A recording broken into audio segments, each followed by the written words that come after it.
tar éis cúpla seachtain le cara Emma agus tar éis a bhúla le anna chuid daoine san áide thir heas tá mé arás ag taisteal i mo éonar arís tá mé solo cuireadh an SEOUL is solo tá broder tá sin fásach.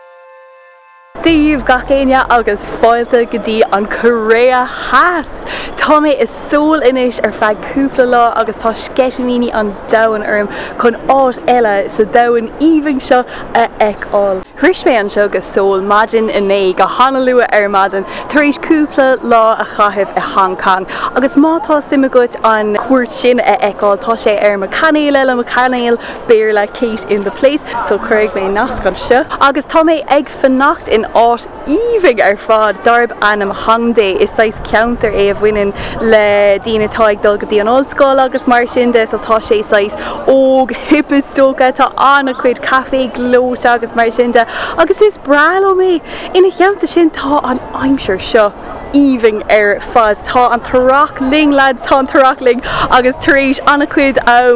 san éráid tropaceach sin bhí sé có anna chuid bugthais anna te róhead dom féidir éos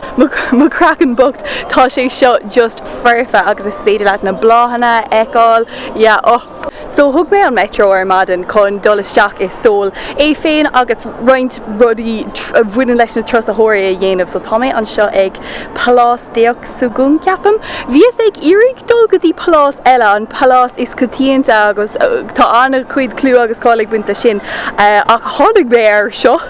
agus mé dír amach as an metro so seicálaigh mé é seo amach ar dús.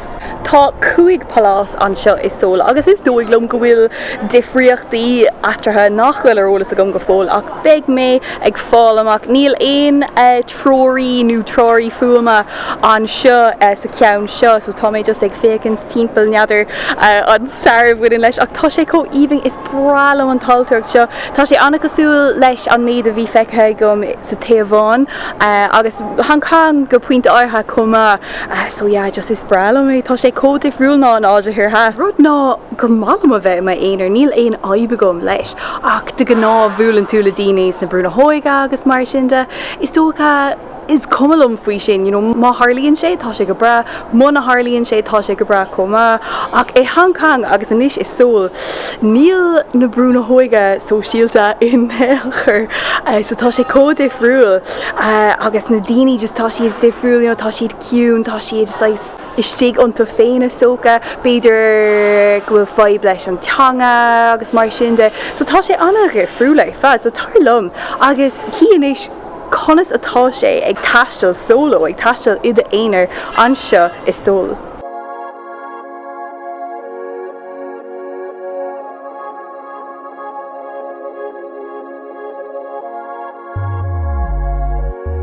Tá seo có cool lads tá leabharlann an seo taobhann mé agus na beanies gléir an seo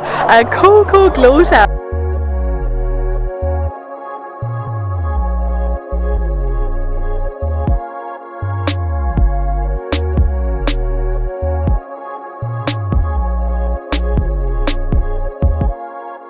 So seo é an príomh Palás an seo is SEOUL taobhhirdom. Seo é Palás Gyeongbokgung. Tá anna chuid daoine ag dul timpeall sna colla traidisiúnta agus actually tá siad go híomhaing. Agus tá siad ag tógáil anna chuid pictóir tócha go rud anna go tíonnta a dhéanamh. Níl me tá mé sa colla backpacker. Tá mé cóteúirta leis na hédíatá goig agus an seo is SEOUL tá gachta na cófashionanta ach sé luchas sin an saoil ina cheanta sin féic ar an tá trúirí fuama a gom agus féic ar seo níl aon rud feicthe a gom mar seo hena féin. So tá an sais peann seo a gom agus conas é úsáid seo é an san an léirscáil an Palás agus is féidir leat an peann a bhrú ar na hibhreacha agus chur béarla agus in sian sé beagáín faoin áit dit.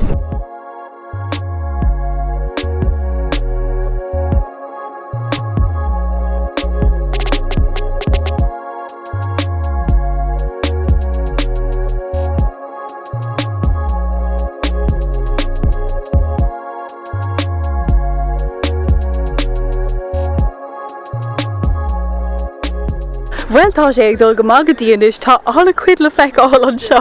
Tá mé ag felam beagálín ach an cóhéic agus mar sin de níl sé gom so bíonn sé beagálín níos casa ná mar ceapas ach siúd tá gom ón rud seo ón áit ar fad ná gur tógach an plás seo sa cathrú hísteig agus bhí sé ó hína le bhína tapánig an seo i gceannas an seo comá ar feadh seall agus bhí cúplarí an seo agus mar sinte ag tá sé sa bhúil cínte ach just tá an talteacht agus na dahanana códathúil go háling ar fad. Tá mé díreach taobh muid den plás a rís agus chudig bé an áit chun na handbach sin anam na cola íbhing sin a chur ar cias agus déirhing gnéonhing é just ní im éidir so sin rud amháin má tá tú ag teacht an seo de éidir like níl sé có fun sin níl sé có spríúil sin is tóca like is féidir le mé inmh mé éonar cínta ach ní bheith an sceit a bhíní féin a go chun an hir na rá. Tá mí leis ag buin tríla as na dumpaáin tradiisiúnta ó choria an seo mandú an tanatá artha agus neadidir chattá taobh steig mar ní hiigem éonród ach fécinn siad go híomhing ar fad.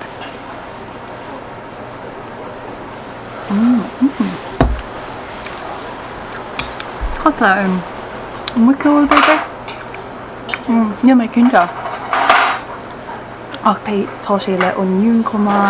tá go hálainn. Tá mé inis ag siúil sios sráid darb an an ionsa dang agus tá sé seo anna cháúil ar fad de a líon agus mar sin de tá siad ag déanamh rudí íbhing ins na freiganmh agus na siopí seo agus tá anna chuid má tá fánn ar souvenirs aáil nu aon rud mar seo é an sráid ionsa dang tá sé go hálaigh ar fad níl si gom níl spása gom i bhála ach tá sé fós íbhing chun gachrod a eáil tá míad ag teala seacanis gotí an áit leis an na sráide agus seo é pancóga ó Corea le mill.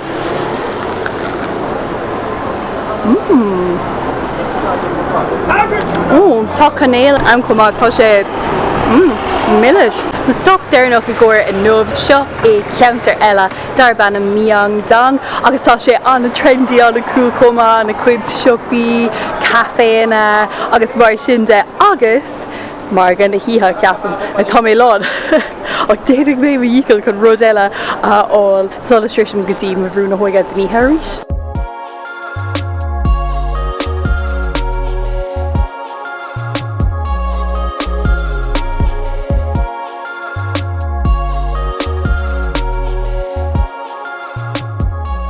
Wow, seo anna chuid bia agus fécinn nachmór gachrod farfa ó mí go hálaigh. Ní mis gom go fóil chuid féice gom. Tá sé strasfuil leat na cine gur féidir le dhéanamh an seo. Ceapan féidir takbaki ceapan. So seo é takbaki agus bhí sé gom hena féin tá sé anna spíosreach so ní raibh sé gom i Corea agus déirhing greibh sé go sé fiú níos mó spíosfriú an seo ach séir atá an nó cácha ríis de haisagant é anra anna spíosreachs. Rodile fuiimeh taisteal a éidir tá sé fiúheachar chun mé a heasta mé féin ag ithe mar caiigh mé meáláh úsáid gothartha leis na chopsticks so tá an angle seo sois agus tá úsáid chat ach sin an saoil sin an SEOUL solo. Tá siad bog. Beáin millis. Chewy agus cóspíosach oh my god rinne méidirúd nach bhfuil isca fág thugam. Tá a bhéal trí hinna lead tá sé trí hinna ach féic tá sé teaglair anna blasta is bralum an bia an seo a Corea has.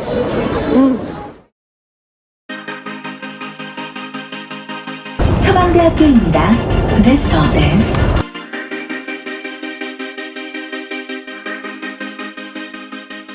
No anna báisteach atá a gcuine an nuamh so níl mór an daonnta gom go dtí inis just a bheith ag si a café agus mar sinnte agus inis tá mé ag si ar mílan ag buin tríle as ceann dus na béla is fearlumm as an cruitheas agus sin bíbin bap féic ar seo. So séir atá gcuin nó ceappas gurb ríis a bhí a gceist neidir cáhfuil an ríis ach tá an dún pónar de haisig into le tíis úv dúlamán spinach, crazy, kimchi, broccoli, níos mó dúlamán, cúpla rud mar sin a gring agus fécinn sé ananas. Agus féic tá an ríis isteach an seo so is dócha gur gurigh seo So cílíonn bíbin a bheith ag masca so tá just ag masca gach rud na túla an seo mar seo ní méid dé jab agus tá si ag déanamh tógáil an seo chuig mé kimchi seach agus dúlamán.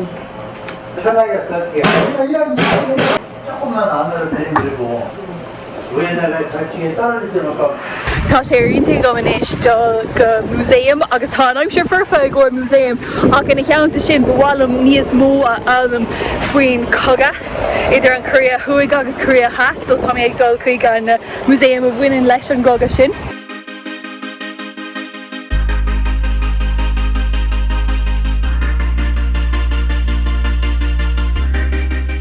Doscail an cuairt seo mo shiúla den cóthext an cogaigh ar fad atá ar siúil idir an curia thuig agus an curia has. Agus an cadrumh láidir atá ag an curia has leis na Stáit Aontaithe mar thora. Beidh níos mó ar an gcuimhlann seo le feiceáil ina chéad fhíseán eile. Well, tá mé inis ar sráid hangdé atá cúpla go leor go dtí malóistín ach tá sé anna catínta ar fad chun ceacht an seo. Tá sé fós ag scalabáistí tá mé ag lurg scá fearne. Fuair mé ceann seo a bhd níos fearnis cé bhfuil sé fós ag stela agus fuair ach tá an áit seo íbhing so tá mé just ag siúil timpeall ag fécinn teir agus beidir go bhfuil café nó bia de haiségant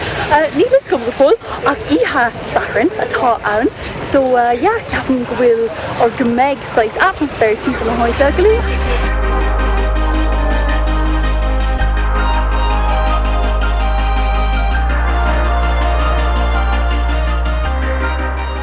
Béla eile íbhing feite go man seo agus séir go leor comá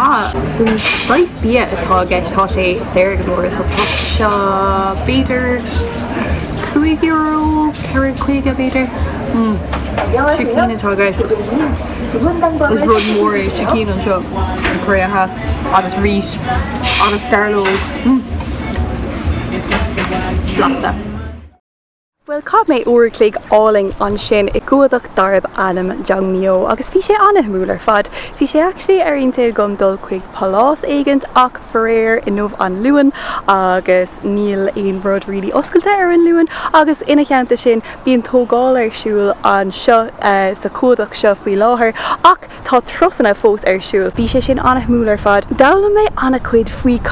fúsicas an sin mar ní raibh anna chuid ólas a gom air sin hena féin agus buinn sé anna chuid leis an SEOUL agus an chultúr an seo I Corea so anna himúil ar fad. Sin an tainród is tócha nóir táú ag taisteal iad a éonar. Ní bhíon an tam a go a gcónaí chun an taide ceart dhéanamh ní raibh is a gom go raibh nach mór gachród dúnta ar an luúin agus tarlíonn sé sin an anna chuid tír ach just ní raibh ag smíanamh agus má táú le duine eile seanán go méid an tamhaigh an duine eile chun an taide dhéanamh nó mar sinnte ach fós bhí sé go húntaach chun níos mó cóthext sa SEOUL gná héal coréach an seo bheith a gom agus inis tá mé ceapan go bhfuilm chun dul chuig sráidbhaile tradiisiúnta agus hanach an tanam atá ar na sráidbhailte seo tá siad ar fud an tíre ach tá ceann anna catínta an seo is SEOUL agus tá mé chun dul inis agus féic ar na sráid na cún agus mar sinnte.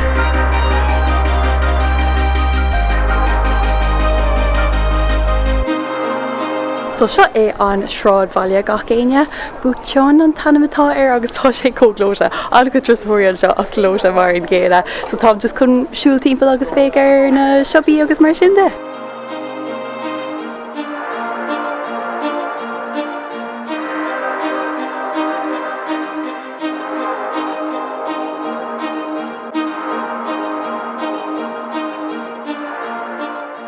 sé cóga nó gan seo. Agus anna cuid chalíní in sna gúna áling sin a ríd. Fear yes, anna cuid, like, tá sé furfad a Instagram an go dúme ach go háling ag an am céine, tá sé cosúla Disneyland nó rud éigid. Neadidir an maran daoine an seo nó an bhfuil óstáin nó Airbnb, like, hanach tradiisiúnta i gceist leis lóistín, nílas a gom ach cai mé feiceú.